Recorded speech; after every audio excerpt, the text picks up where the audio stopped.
Pahrump Early Learning Academy, our goal is to provide a complete nurturing environment for the growth and development of the whole child, socially, emotionally, physically, and intellectually. Children are natural explorers and need hands-on experiences to help stimulate their own imaginations. We strive to meet the needs of each individual child at their developmental level through planned activities, plus help each child attain a higher level of achievement. Call 751-5335 for more information. News 46 is brought to you by Comfort Hospice Care, where we give our patients and their loved ones peace of mind, knowing we provide the highest quality of care 24 hours a day, 7 days a week. For more information, call 751-0349. News is also brought to you by Smitty's Cards and Coins. Would you like to know what your collectibles are worth? Come by 2281 Postal Road, Unit 4, across from the post office. News is also brought to you by Inspiration Senior Living, where we provide affordable elegance to Pahrump area seniors. Give us a call at 751-2300 and make an appointment to tour our community. Tonight on News 46, Desert View Hospital honors a local medical pioneer, a day visit to Lake Mead and Hoover Dam, and take a look at what idle hands can do. News 46 starts now. You're watching KPVM News 46 with Monique Mitchell. Local coverage from Deanna O'Donnell.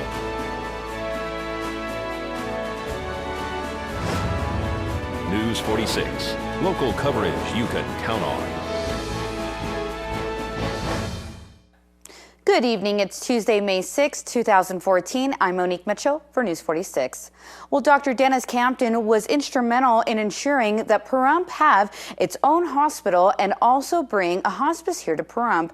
The doctor was memorized by a service and plaque in the lobby of Desert View Hospital. His loving attitude, his vivaciousness for life, his helpfulness, his kindness, and those things came out in the board. He was a board member here at Desert View Hospital, and he certainly exemplifies. His opinions was illustrative of his quality of life, of his I call it, his standing pillars of his life that he stood for. He stood for quality and things that are right and true, and so his opinions on the board came through. Is it about, doing the right thing? Are we making decisions for the betterment of the community? Are we making decisions to improve the hospital? I enjoyed that about him. It seems, according to what we had here today, the memorial service, some of the speeches during it, he was instrumental in bringing Desert View Hospital to our community. I think so. He worked very close with the owners, Mark Stoddard, Ken Richens, and the others that were most influential. He convinced them that, this is a great place to be.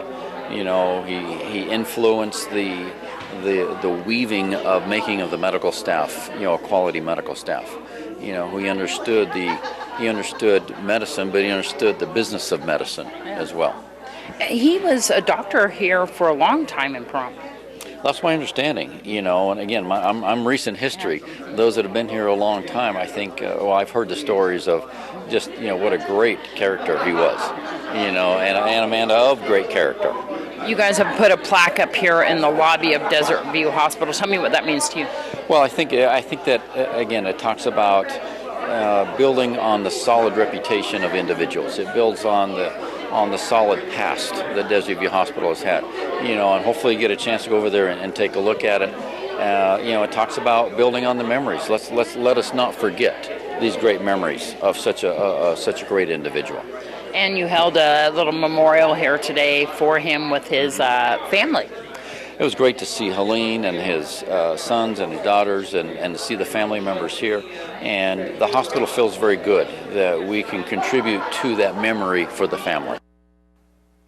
The weather is great, and if you need a break that won't cost you a bundle, take the family to Lake Mead and a short hop over to the Hoover Dam. It's affordable and even on a tight budget. Just 24 miles southeast of the Las Vegas Strip and located on the Colorado River, Lake Mead is the largest reservoir in the United States in maximum water capacity. Lake Mead is 112 miles long when the lake is full and has 759 miles of shoreline. The lake, which was formed by the Hoover Dam, is 532 feet at its greatest depth. Due to increasing droughts, it has not reached its full capacity since 1983.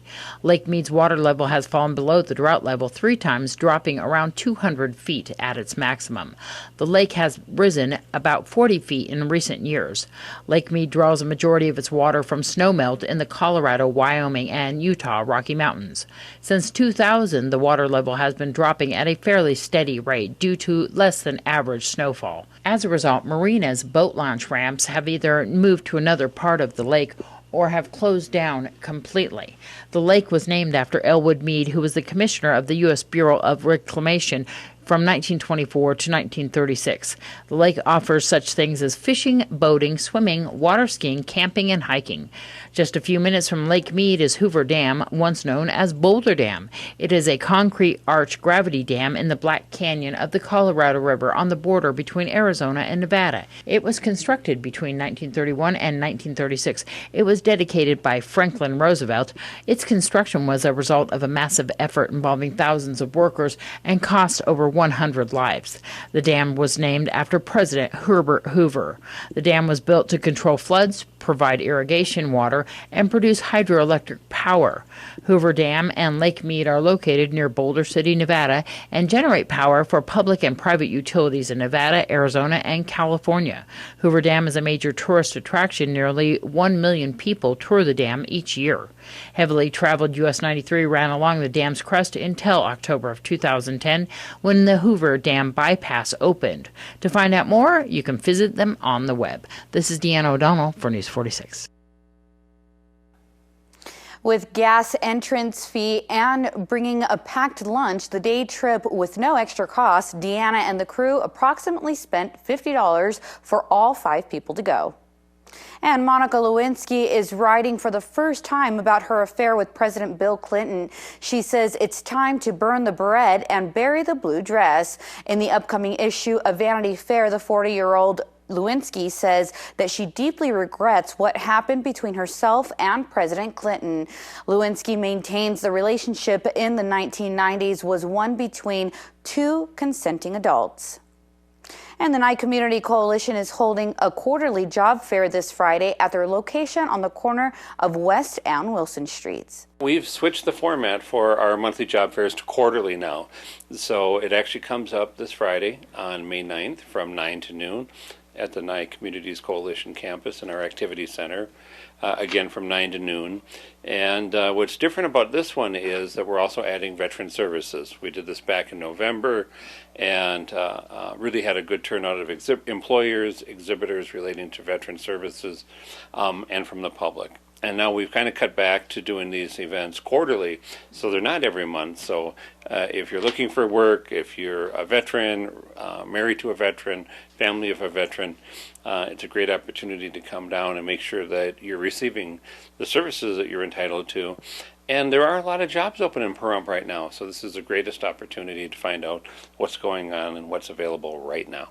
So you're going to have employers ready to do interviews on the spot, take applications?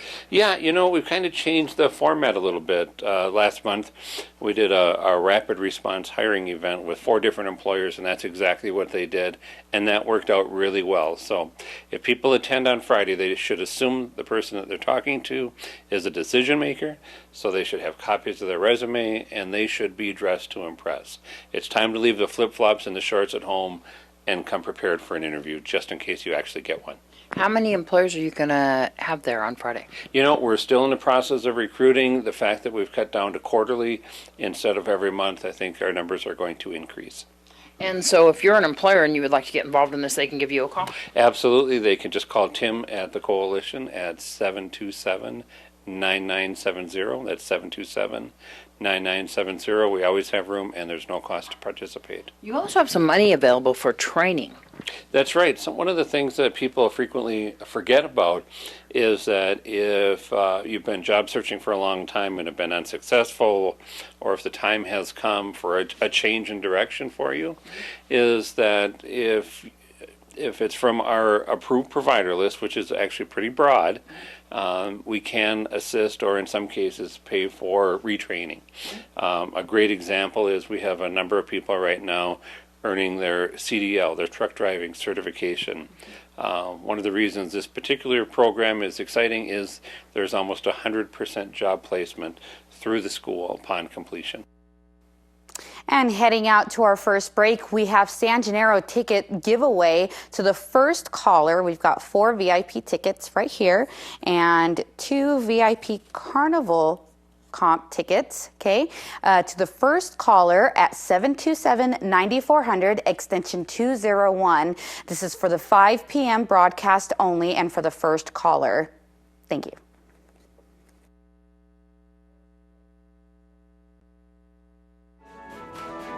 This portion of the news is brought to you by Albertsons. You're in for something fresh.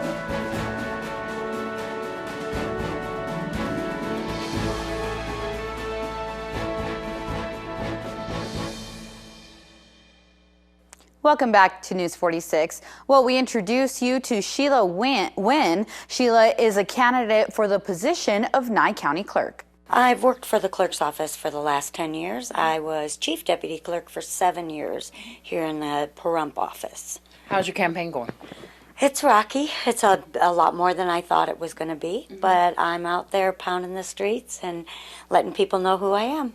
So tell me what that you have to offer the clerk's office as far as becoming a Nye County clerk.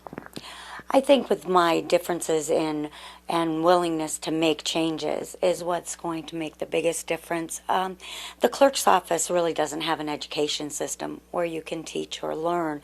So my goal is to get some ongoing education to happen.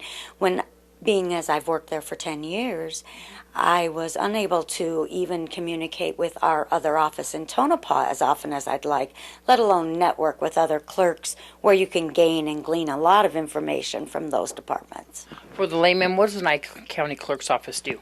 Oh, they wear so very many hats. The most common one would be the elections, voter registration, and district court. But we also handle the Board of Commissions, equalization, and marriage licenses, permission to perform marriage licenses. There are just many duties.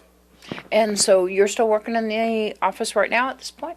I am not. I did resign in February so that I could get every bit of myself to this campaign. How can people find more about you and your campaign?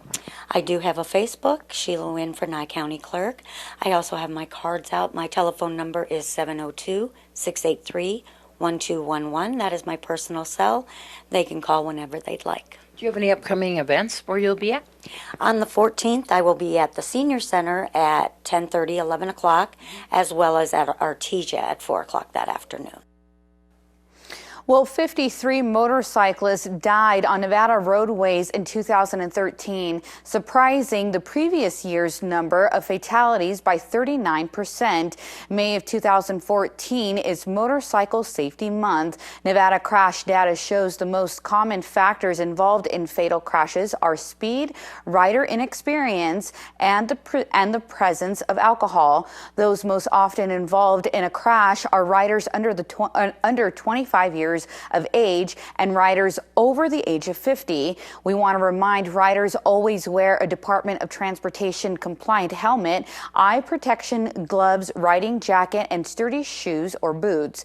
Be seen by wearing high visibility riding gear, ride within the speed limit, and stay out of the blind spots of cars and trucks. It is most important for motorcyclists and vehicle drivers to share the road.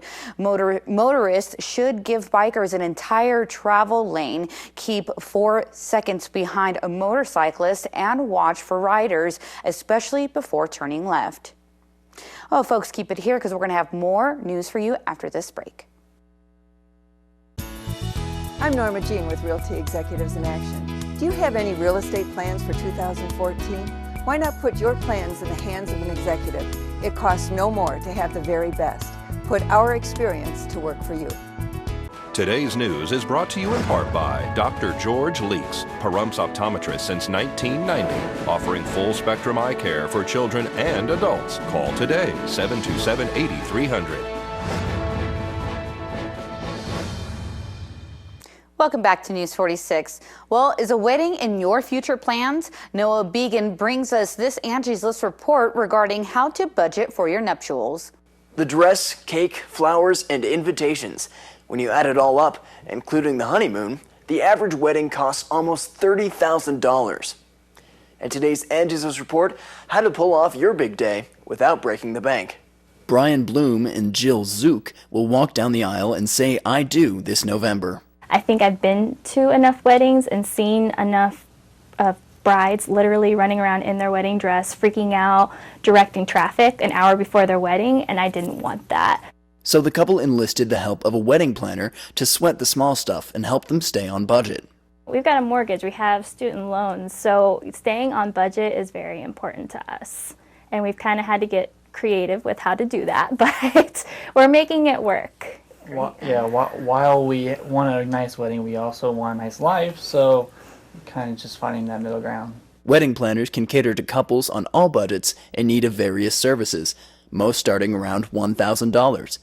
A wedding planner can help find vendors to meet your price point, negotiate discounts, and provide money-saving advice. The ways that they can save money is basically using maybe a Friday or a Sunday as their wedding day.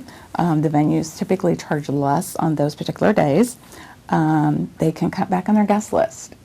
Each guest that they invite is going to have a dollar amount associated with them. So if they can cut back on that, that's a big help. And then sometimes just even having a smaller bridal party, that can help them also.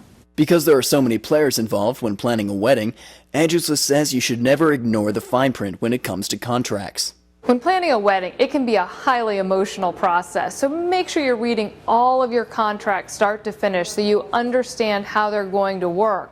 We've heard instances of consumers being asked to give up their right to talk about their experiences when they're signing vendor contracts.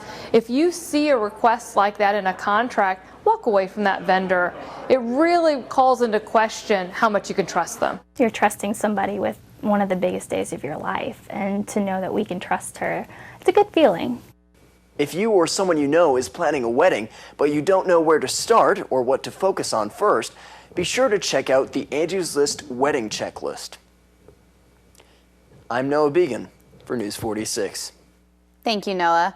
Well, artist Carol Wurtzbaugh held her two-day show at the Pahrump Valley Historical Museum called Idle Hands. We've been having a great time today. A bunch of people have come, probably about 60, 70 people have showed up today, even in the rain. We had a great time. They kind of talked you into putting on this one-woman show. You've been doing this type of artwork, which is very specific and different for a while, right? Yeah, about 6 years. I've been trying to develop this new technique for about 6 years. And yeah, one person in my life told me that I needed to get it to do a one-woman show. And this was my first, and I hope there's many more to come. So let's talk a little bit about your artwork. It's like 3D, right? Uh-huh. I start with plain white fabric usually, and there's a lot of hand embroidery, and then I do wire in some into some sheer fabrics and other fabrics to create wings and other 3D elements. I see that one of your pieces have sold. Yes, it did. We sold it before the show, but she was kind enough to let me hang it for the show. So people can purchase your artwork, commission your artwork? Yes, both. Mm-hmm. They can contact me at idlehandsnv, like Nevada, at gmail.com. And I have a Facebook page, which is Idle Hands Nevada, NV. And they can contact me there, too. Where can people see your artwork? Are you having any upcoming shows? Nothing's scheduled yet, but we're looking at Vegas. There you go. That would be my dream. Wonderful. Carol, you're going to keep going, I'm sure, with this artwork. Are you going to be having any shows where maybe you teach people how to do this? I have taught a couple classes already, and I certainly would be glad to teach more. Now let's join Angela Miles with today's first business brief. This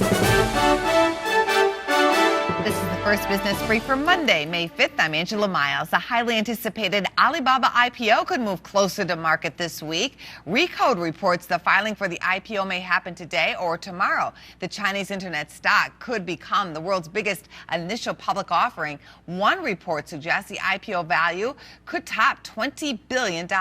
Alibaba's business model is similar to Amazon's. The stock to watch now is Yahoo, which is trending higher. Yahoo has a 24% stake in Alibaba. A class action lawsuit accuses Google of monopolizing the mobile market and internet search. Google denies the allegations.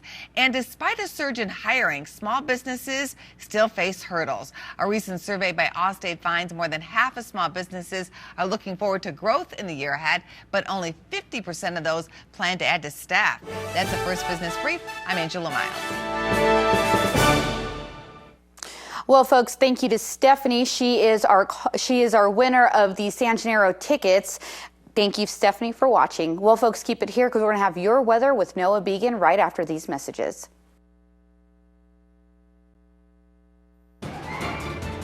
News 46 weather is brought to you by your local dairy farmers. Dairy products are very important in maintaining a healthy body. Hello and welcome back to News 46. Today is Tuesday, May 6th. Today we had nice partly cloudy skies with a high of 64 degrees. Your average temperature at this time of year is 85 degrees. So it was definitely on the chilly side outside today. Winds were coming from the west-southwest at 15 miles per hour with gusts up to 41 miles per hour. Some extremely high winds out there. I sure hope none of you blew away. The UV index today was 9, which is very high. Humidity was at 39%. Sunrise is at 5:46 a.m. and the record high in 1947 was 103 degrees, which is nothing close to today's high. Well, tonight we'll have scattered showers with a low of 51 degrees. Your average temperature at this time of year is 63 degrees. Winds will be coming from the northwest at 6 miles per hour with gusts up to 12 miles per hour, so the winds will be coming down substantially, but they are still present, so stay safe. Humidity will be at 44%, sunset will be at 7:36 p.m., and the record low in 1964 was 43 degrees. Well, tomorrow we'll have sunny skies with a high of 75 degrees and a low of 55 degrees. Winds will be coming from the west at 7 miles per hour with gusts up to 14 miles per hour. Humidity will be at 30%. Sunrise will be at 5:45 a.m. and the UV index will be 9, which is very high. As we look at our 7-day forecast, we'll have a mostly sunny week. We'll probably be seeing some clouds here on Thursday and Sunday. Your high temperatures will be ranging from the mid-70s to the low 90s, and your low temperatures will be ranging from the mid-50s to the mid-60s. It's a little on the chilly side out here today, but next Tuesday it's looking like we'll have some nice warm weather. I'm Noah Began for News 46 Weather, asking, what do clouds think about? Thank you, Noah. Well, folks, that does it for this edition of News 46. I'm Monique Mitchell. And from everyone up here at News 46, we hope you have a great evening, and we'll see you here again tomorrow. Until then, good night.